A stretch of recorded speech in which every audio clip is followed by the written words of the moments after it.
On today's episode of Gathering the Kings. There's some cool things that we're doing for clients who are entrepreneurs who are growing their businesses now, accruing significant wealth, but they're just focused on growing the wealth. I get it. But let's do something now to protect it for future generations. And it's asset protected. It's protected from creditors. It's a beautiful thing. The thing that I see about law firms generally is that they're glorified silos of small businesses where each partner has their own team and their own group of clients. Even a law firm needs a vision, and you got to have values to back it up. Good habits lead to good results. What's up, everybody? I'm Chaz Wolfe, Gathering the Kings podcast, coming to you today with, some people might consider this a boring business, but I cannot tell you how juiced up, I know, how juiced up this topic gets me. But Wayne Zell is on the King stage today. My brother Wayne, how are you? Thank you, Chaz, for having me on the show today. I really appreciate it. Good. Well, tell us what kind of business that you have, because I've already introduced you as a boring business, but tell us what it is, because we got to get into it, because I'm jacked. I got two businesses. One is a law firm.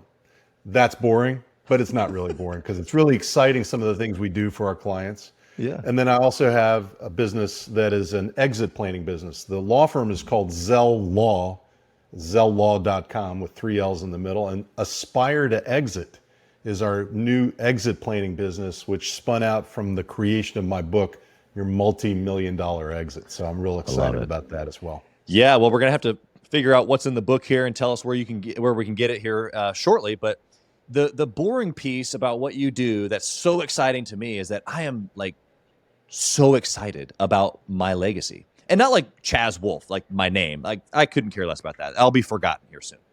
But from a perspective of what I can pass on, knowledge and wealth, I'm just so excited about what my children, my grandchildren, and the future generations can obtain and then keep flowing knowledge and wealth. And so you help people do this. And so I want to pull out all the nuggets that you've got. And then on top of that, maybe we can point people in the right direction on how maybe they can work with you if that makes sense for them. But before we do the semantic piece, tell me, you've been doing this for a long time. Why are you still doing it? Why does it get you fired up? Because you said it's boring, but it's not. But what's the deeper part in there for Wayne? As an estate planner, we do a lot of psychology. So we're representing people and talking to them about their innermost fears and their greatest desires in terms of how they want to pass on their legacy to their kids, right? Yeah. So I've been doing this long enough, so I've seen pretty much everything under the sun, and started back in 1980 working in the area of estate planning, but I also do business planning. And the beauty of this is, I'll give you a quick story. Around 2002, I learned that I had prostate cancer at the age of 43. I was a young guy and had 4 kids. My wife was at home at that time with the kids. We had a mortgage. And I was thinking, what am I going to do with the rest of my life? When you go through something like that, you think, what are you going to do? Are you going to be just billing hours as an attorney? Is that all you care about, working for a big law firm? And I was with a big law firm. And I really sat down and I thought, what do I get the most pleasure out of? And the most pleasure I get is helping people. So I created this tagline for the business that we still use today. It's helping clients realize their personal dreams of wealth and freedom. And wealth and freedom mean lots of different things to a lot of different people. That's right. But it was that moment, it was revelatory. It was that moment that I sort of went, this is why I do what I do. I do it to help people. I'm always giving myself and giving back. We give back to the community. We give back to our clients. It's about helping people. And that juices me up every day, even at my age today. I love doing what I do because I get to help people who want to be helped, who need help, who need to be helped. Yeah. And that's really the origin of it, I think, today. Well, I want to toot your horn for just a half second here. We just met, but what I've already learned about you, even in our little few minutes here before we hit the record button, is that everything that you get to help other people do, you're super disciplined and focused doing it yourself. Because almost one of the first things that you said out of your mouth was that I'm excited about what I'm doing with my wife right now, as far as us planning out the rest of our existence, our years together, and what that looks like. And so out of the heart, the abundance flows. Or it's like, like what you're doing for yourself, what you're doing for you and your wife, planning the estate, the not so much the exit per se, but like all the things, probably an exit. We are going to exit, right? We all have to exit at some time, either That's right. expectedly or unexpectedly. So That's right. the best decision I ever made in my whole career of 43 years of doing this was to bring my wife on board as our chief operating officer. But more importantly, she's loving and handling a lot of the marketing of what we do. And what we do is educational marketing. We're teaching people constantly about ways that they can preserve their wealth, save money, avoid taxes, and protect their assets from creditors. And so all of a sudden in the last year or so, since she's been focused on that with our marketing director, things have sort of started to spiral upward and skyrocket. And the book has obviously helped that. And it's just giving me a lot of energy to do what I do. So best decision, bringing in Laurie into the business to help me do what I do and focus on what I do so she can help me do what I do better. Yeah. And it's been awesome. There's a lot of practicality to that. Wife or no wife in that position being filled is a huge piece to building a great business. And so maybe we'll get into that. I want to know from, kind of going back to the, tax planning, you're like talking about, setting things up to where things really can not only operate well, but then you can protect it. What do you feel like, is, I don't know, like I want to start baseline, right? Someone is listening right now who maybe they just started their business. They're in year one.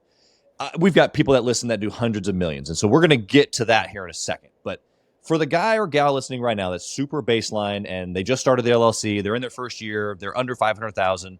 What should they be thinking from a wealth freedom perspective, like business and estate and, or maybe even exit? Good question. I mean, part of all of this relates to financial planning as well as estate planning, right? So I'm not a financial planner, although I teach one of the financial planning courses at a local university at George Mason University. The way that I envision this is that you've got to have a financial plan for yourself, for your family. If you have employees, you've got to plan for their well-being as well. And if you really care about your business, you're going to care about your employees. If you care about your employees, you have to set up a structure so that they can start saving money for their future as well. So it's planning for the exit.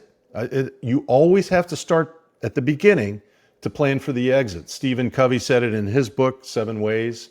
You've got to have a plan in place. Now, that may mean setting aside $1,000 a month, $10,000 a month into savings so that if something does happen to you, you can take care of yourself in the short run. Right. Then it's also thinking that, well, I need insurance. I need life insurance. I may need disability insurance to protect myself. Again, I don't sell these products for clients. I have others that I bring in and refer to them to do that. Sure. But it's really important to think about this as a risk management exercise. So you're managing against the risk of some kind of early demise, early disability, and then planning for the future. What do I want out of this business that I'm building in the future? And it starts with structuring the business correctly from the very get-go. It's easy to set up an LLC. You can do that in any state, online, in a second. That's not the issue. It's how do I set this up for tax purposes? How do I set this up to take care of my employees and myself and my family? And how do I incentivize people to stay with me as I grow this down the line? Because it may not just be me, it may be others that are going to be absolutely critical to the success and ultimate exit of this business. So there's a lot of factors that go into it. And it's not just tax planning, it's not just estate planning, it's planning the business correctly too, so that when you do have the ultimate exit, it's done in a way that you've maximized the value of what you've been trying to build. So along the way, there are some value drivers that you could enhance that you may not be aware of or not focused on, that an exit planner like me that could come in and basically show you what the value drivers are in your business, or take what you've told me about the value of your business, articulate it in current terms. What is the value of the business today? How do we measure it? That's part of the book. And then how do we grow that value to the point where you can exit significantly and substantially and successfully, or transition it to your family, transition it to your key employees. Whatever the exit strategy is, you should have one. Yeah. And you should be thinking about it in the back of your mind from the very beginning.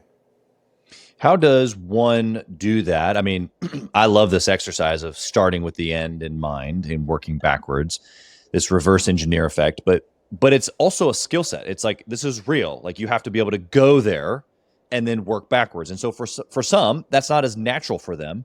And it doesn't mean that they're any less intelligent. It just means that their brain works different.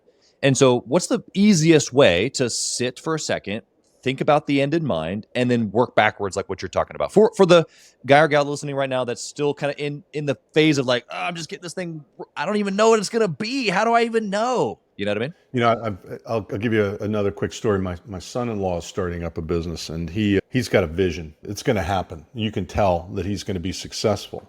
So I'm guiding him along on that journey. It's really exciting for me because I'm watching him, deal with other advisors, get advice from different people, and start to grow what he's got the vision to grow.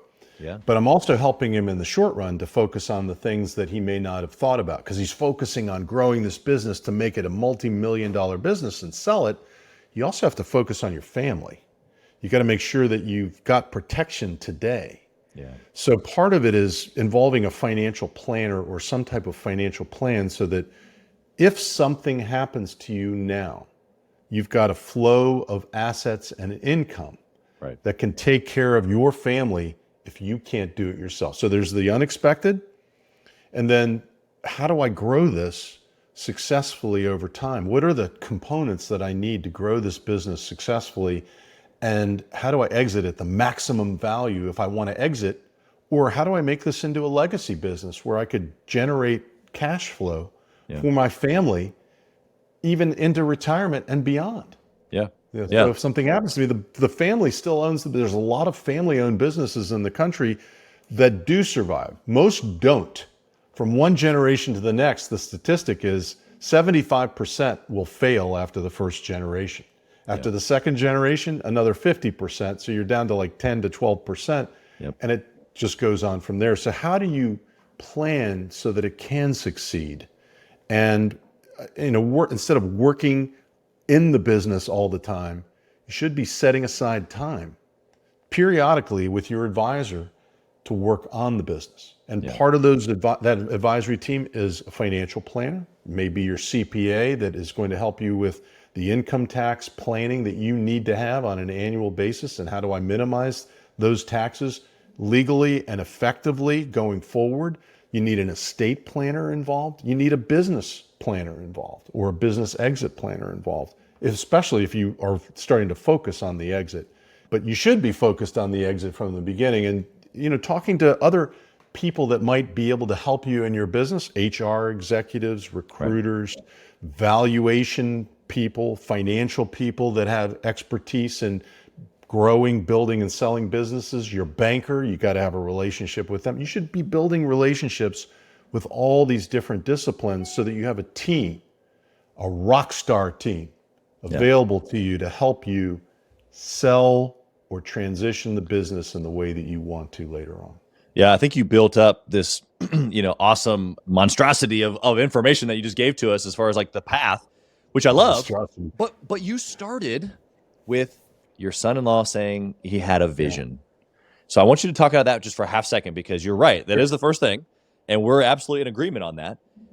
The rest of it, the certainty of planning for the future, right? You said like, he knows it's going to be multi-millions. He knows he's going to exit. He's certain. You can tell even just in hearing you talk about him that he's certain because he's rubbed up. But having the vision and being certain, or having a burning desire, as Think and Grow Rich talks about, is kind of like that first, like, I got to be here. So there's people listening right now that are just like, I don't know if I'm going to be doing this business in the next 12 months, 36 months. I don't know. I'm just doing it to make money. Would you encourage them to do something? There's a great book that was written by Gino Wickman, Traction. You probably have talked about it on your show. I love the book. Oh yeah. We use EOS, Entrepreneur Operating System, here.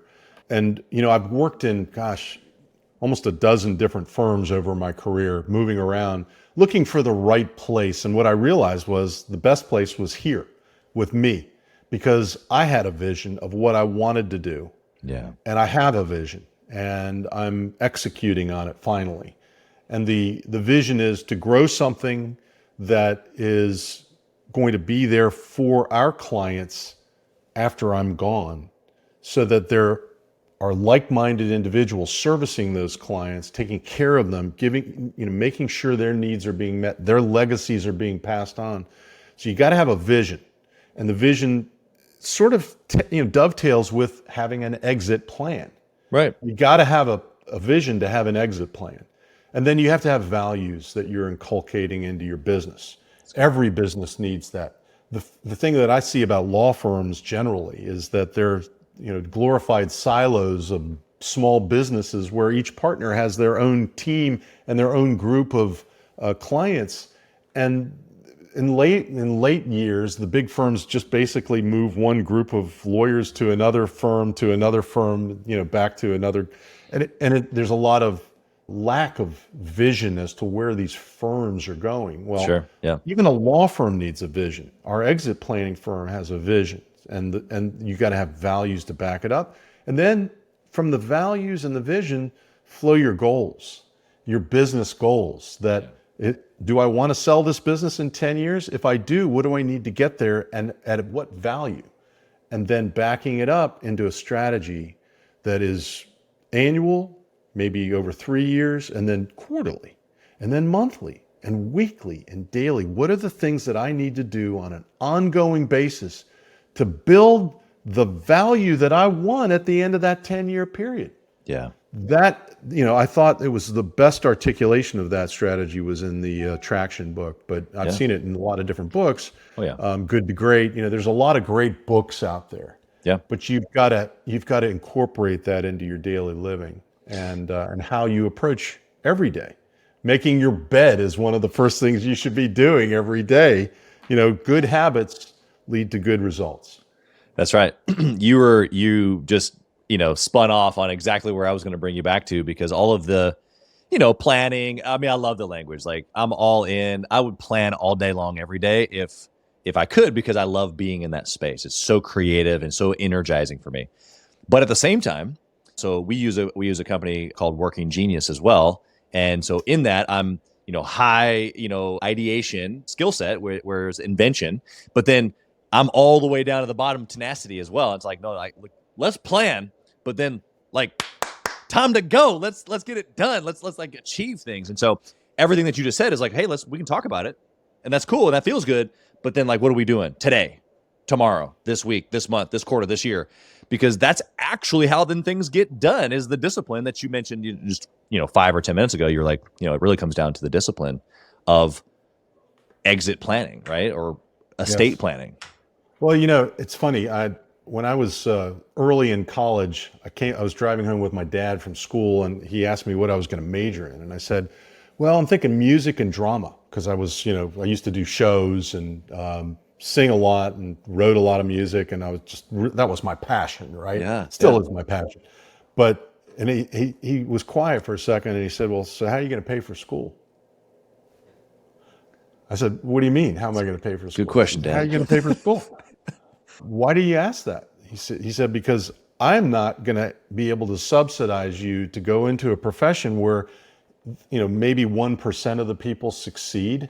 And it's usually a matter of lucky breaks, because there are a lot of talented people out there. And I'm not saying you're not talented. You're a talented guy, but there's no way that I'm going to be comfortable with you doing that. I said, well, what am I going to do? He says, you're going to enroll in the Commerce School at the University of Virginia, and you're going to major in business.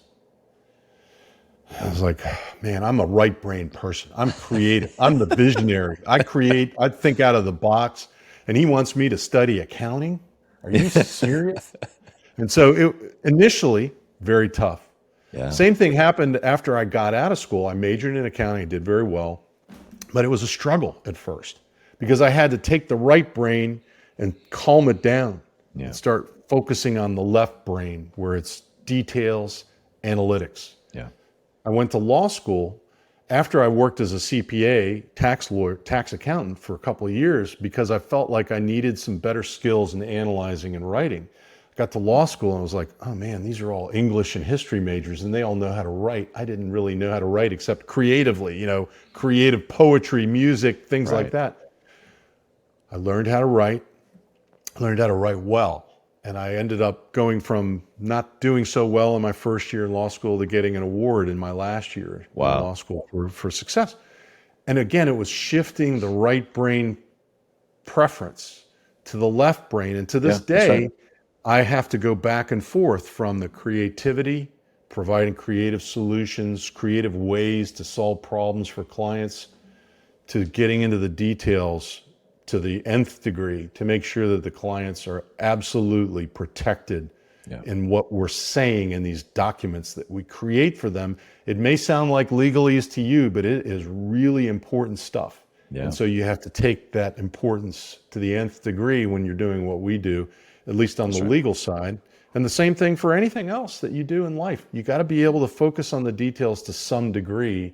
Yeah. Hopefully you've got people that you can delegate to do that even better than you do. Right. And then you want to find people that are better than you to succeed to you so that you can feel comfortable that your clients are being taken care of, that everybody's being handled with due care.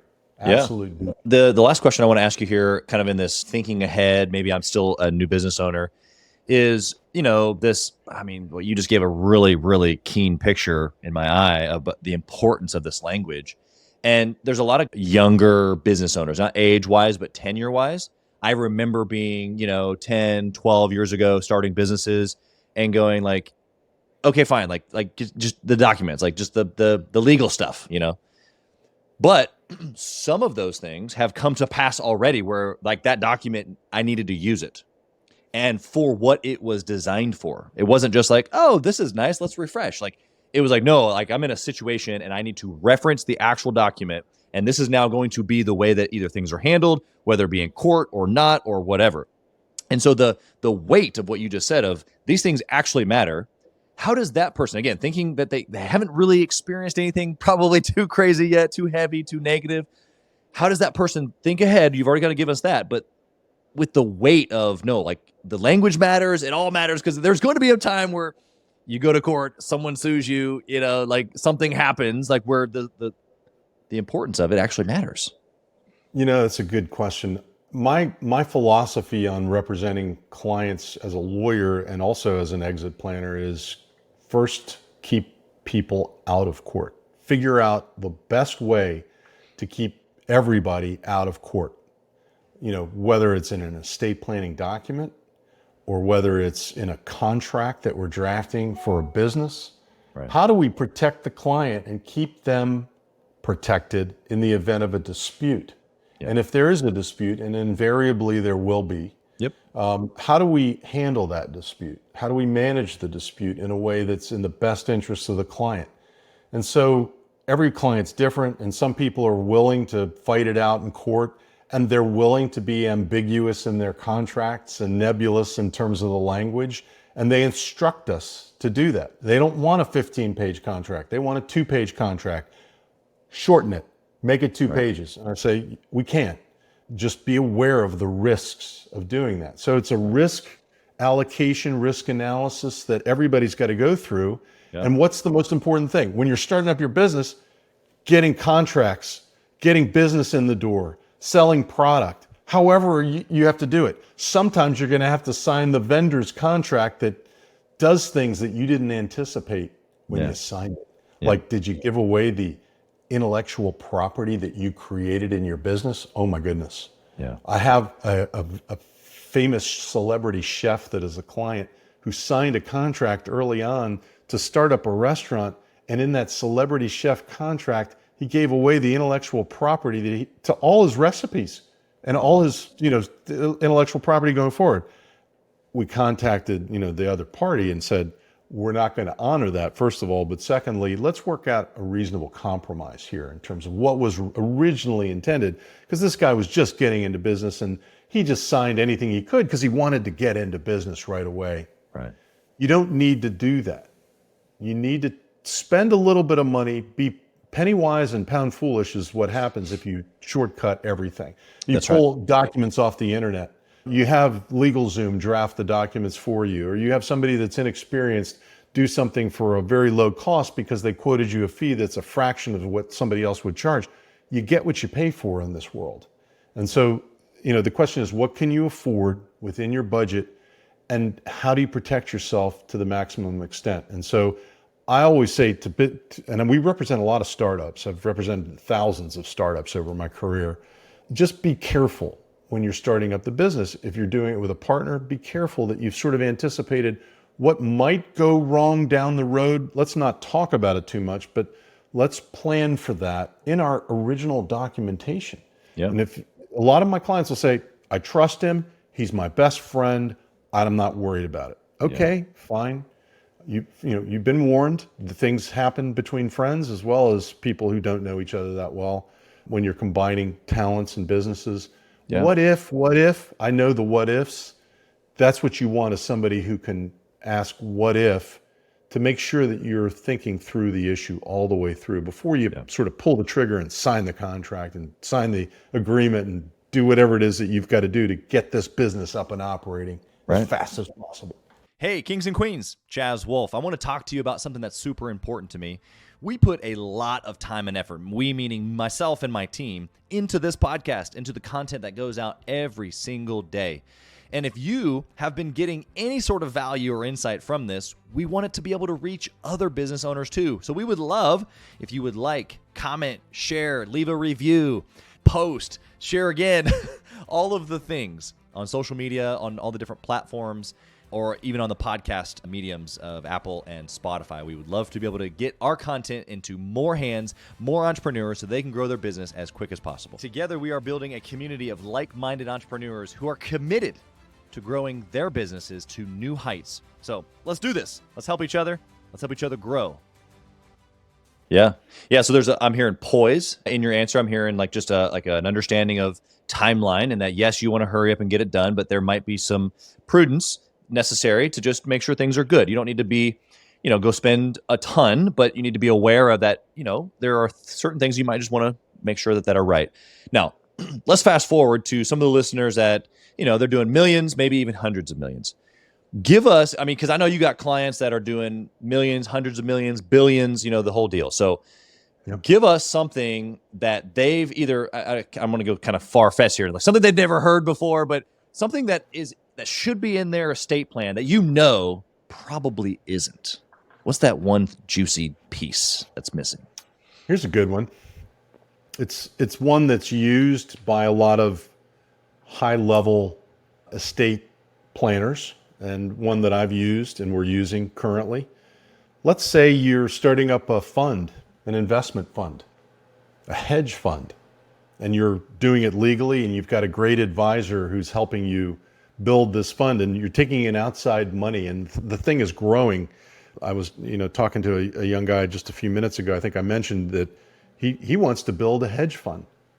Well, how do we plan for the ultimate success of that, right, and minimize the impact on his family if something happens to him or he just passes away at the normal time?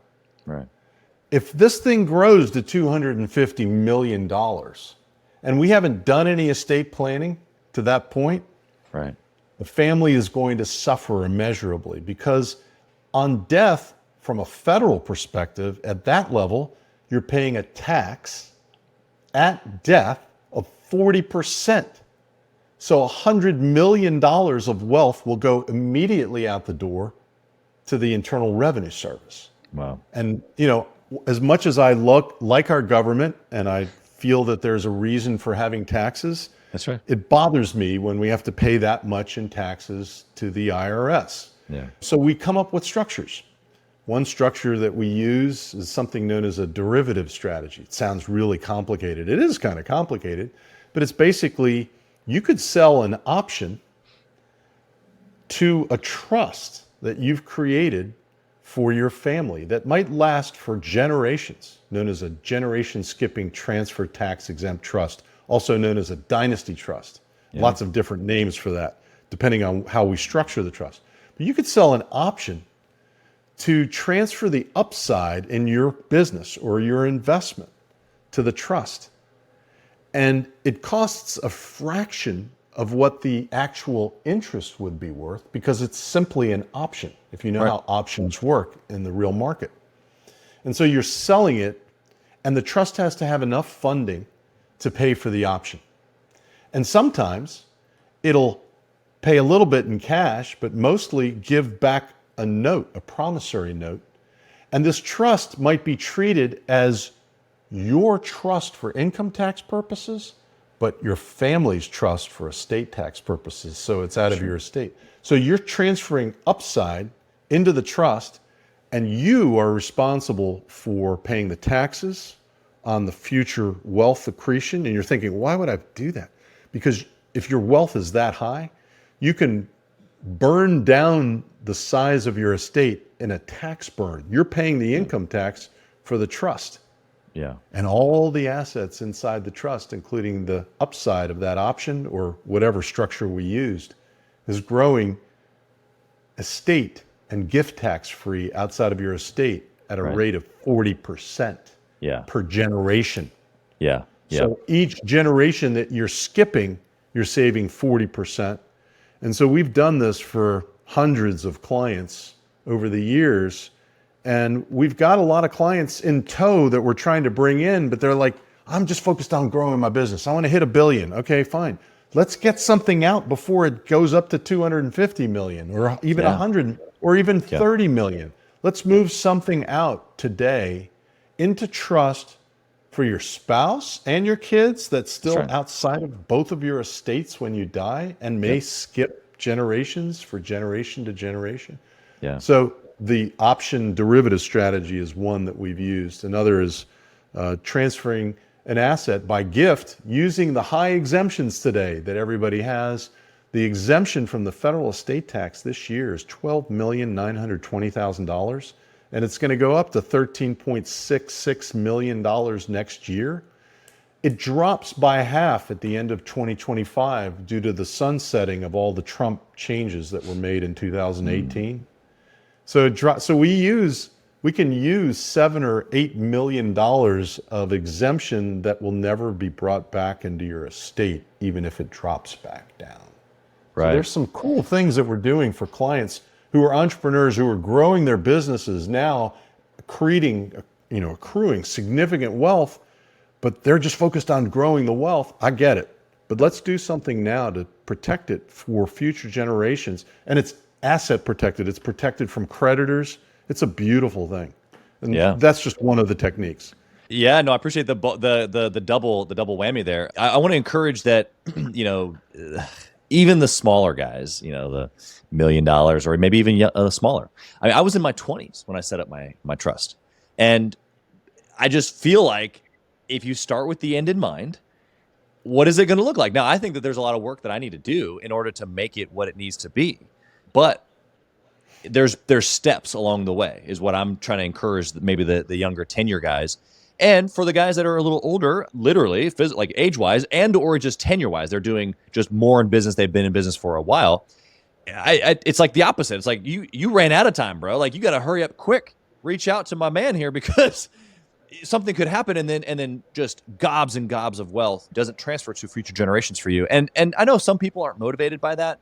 But here's what I have found is that everybody is motivated to an exponential result. Some people it's for their community. Some people it's for, like I had a guy on the podcast yesterday. We were talking about he doesn't have any kids of his own, but he wants to send 1 million kids to study abroad. And he's connected with this program, and that's like his major aim in life. Every one of us is motivated and driven by some sort of exponential, like it's going to last beyond me. Otherwise, I don't know what you're doing, but like think outside yourself for a half second.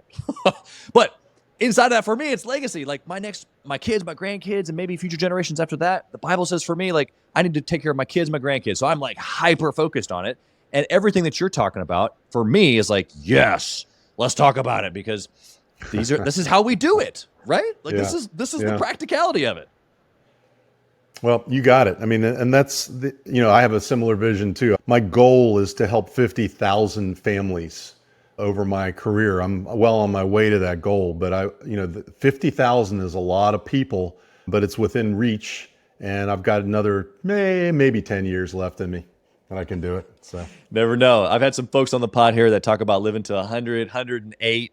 oh yeah. With that type of runway, you got all kinds of time left. So, okay, let's talk about some practicals for you. I'm going to come out of the estate planning world for a second, but still use those examples if it's necessary. But I want to know of just a really solid, good decision that you've made in your own business that's led to a lot of the success that you personally have.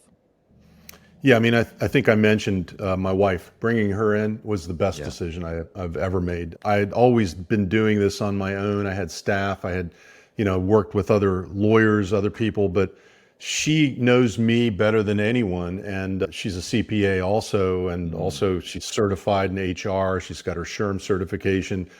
She's just absolutely brilliant. So bringing her in was the best decision I ever made, only because she's great with people. And, she's not overly intense like I am at times. And she's a great balance for what we're trying to do. But she's also bringing a lot of creativity, and she's an implementer, whereas I'm the visionary. I'm always looking ahead, looking at new ways of trying to do things more efficiently, more effectively, not just in delivering services to our clients, but for ourselves.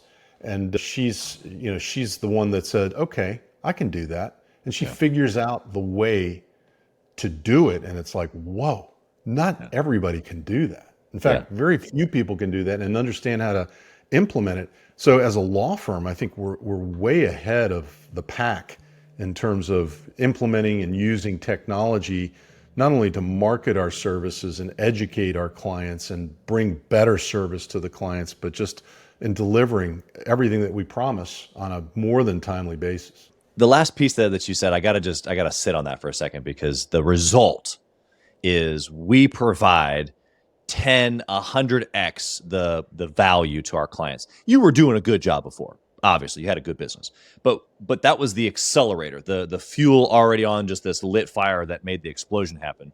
And I liked how you said that the explosion wasn't necessarily more money in your account, although I'm sure that's been the case. The explosion for you was, we get to do what we do better, which then provides the better value. And of course, that's going to circle back to the bank account every single time. I guess the other best decision is involving all of the employees, all the staff in all the decisions. So because we use EOS and we use, a sort of a collaborative model, we try to have a flat organizational structure. We get great ideas from everyone. And because they're in the trenches doing the stuff, and they say, well, why don't we do it this way? It's like, you're right. Why don't we? And so I think that a collaborative environment where everybody, it's also involving transparency. One of my clients wrote a book called Transparency. He's also a longevity guy, like you were talking about. But I think the idea of transparency is underemphasized. It needs to be emphasized more and more. And, there's now a Corporate Transparency Act that was enacted by Congress, which infiltrates estate planning, business planning, everything we do with all of our clients. It's not only to let people know, how much we're making and how much revenue and how many clients we're bringing in, but how we do it. And so we're very transparent with our clients too on pricing everything. So I think it's really, in collaborative transparency, all of those things are real important to the business. Yeah, I think that there's a lot of scarcity around transparency, because if I'm open, right, then what are people going to think of me? Maybe they don't want to do business with me. They don't want to work for me. Whatever the situation is. But actually, oftentimes what happens is what you're saying is that it brings people closer together. There's more glue there because you've been real. Have you experienced that? I do. It's interesting because everybody's different in terms of their personalities and their goals and their preferences. We have kids here that are, I call them kids, but they're adults that are 23 on up, and I think they're extremely valuable to what we do. We learn from them every day on how to deal with people, how to approach people in today's environment. Yes, particularly the younger ones. The older ones, I'm a little more used to that.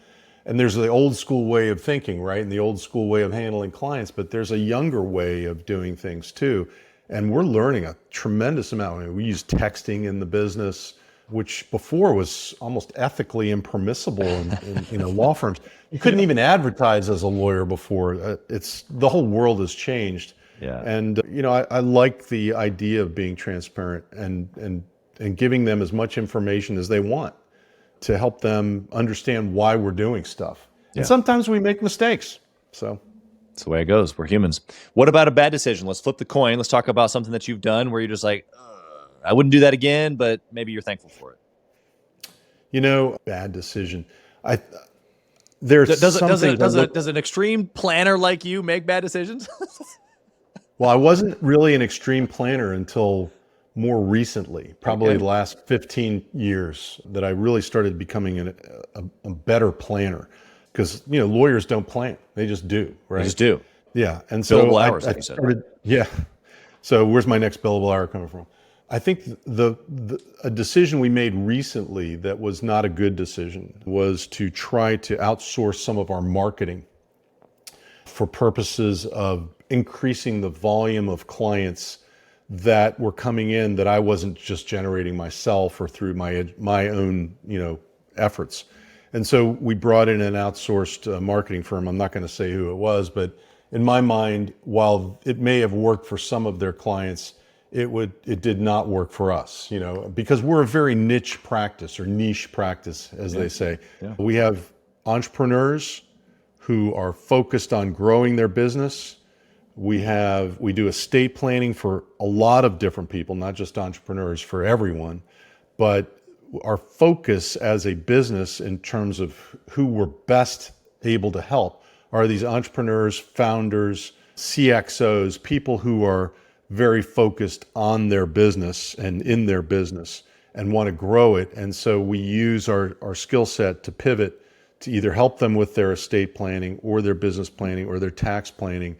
We'll combine it all at once, but we help utilize those skills to help everyone who needs those services. So it might be just somebody who's just starting up a business for the very first time.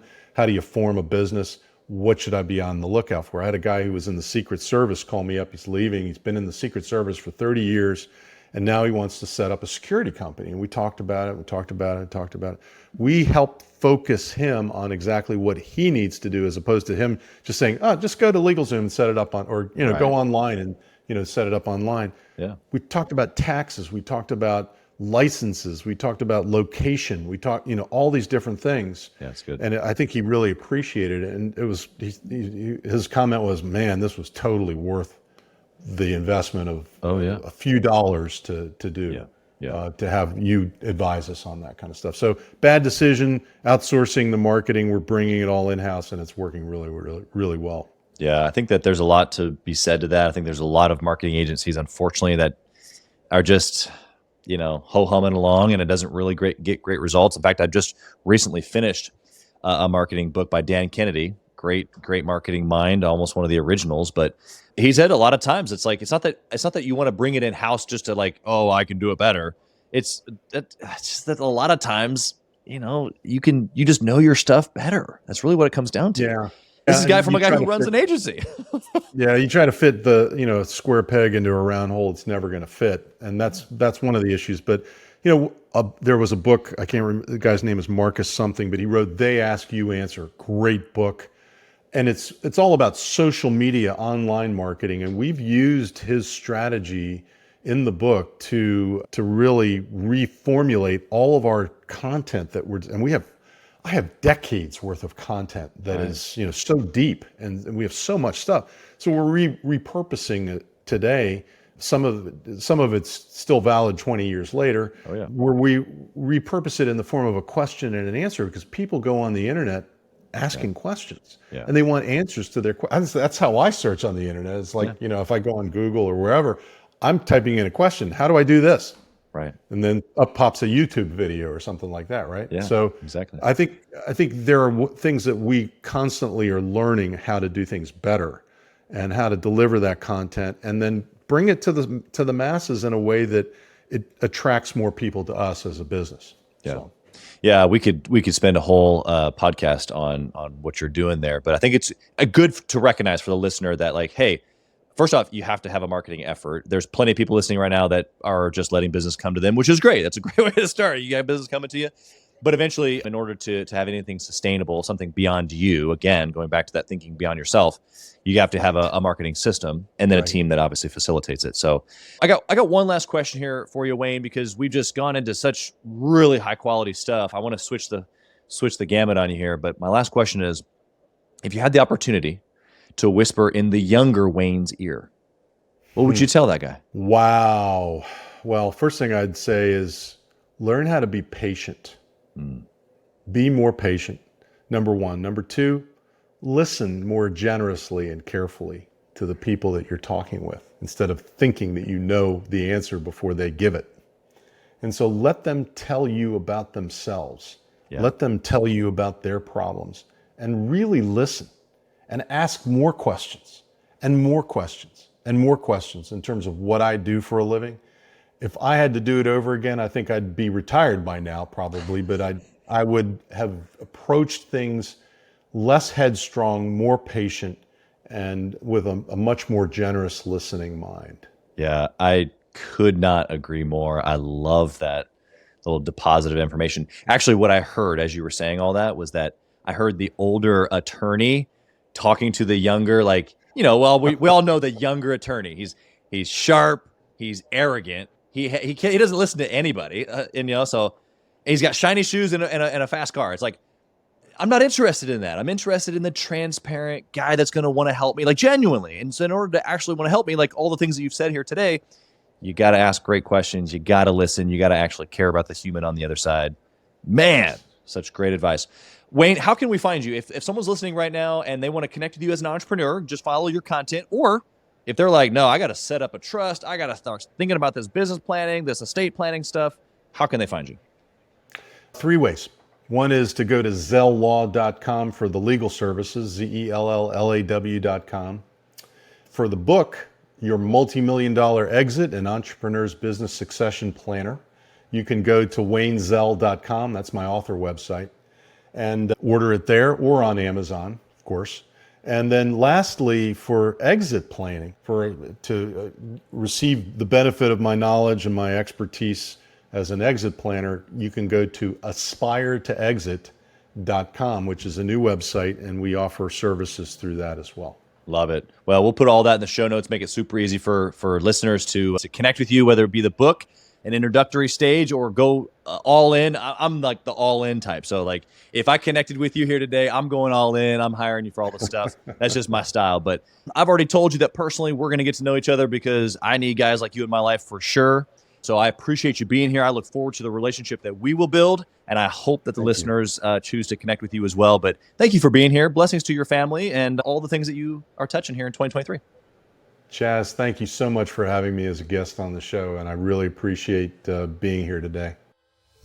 Thank you for listening to Gathering the Kings today. I hope that you were able to pull out a few nuggets to go apply into your business right away.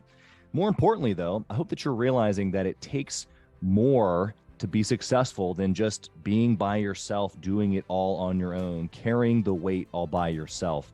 What I have realized, not only in my own journey from multiple businesses and multiple different industries, and now interviewing over 200 or 300 other very successful 7, 8, and 9-figure business owners, is that it's tough to do it alone. And so Gathering the Kings exists to bring together successful entrepreneurs. In fact, we are putting together 1,000 kings, specifically who are grateful but not done. We're intentionally assembling kings who fight tooth and nail for their business, family, and communities. And here's what we believe, that in the pursuit of excellence in those areas, that it ignites within us the responsibility to govern power and forge a lasting legacy. So if that relates and resonates with you, and you know that you need people around you, sharp, qualified, other very successful business owners, I want you to go to gatheringthekings.com. I want you to take a look at what we're doing and see if it makes sense for you to be part of our pursuit to 1,000 kings. Talk soon.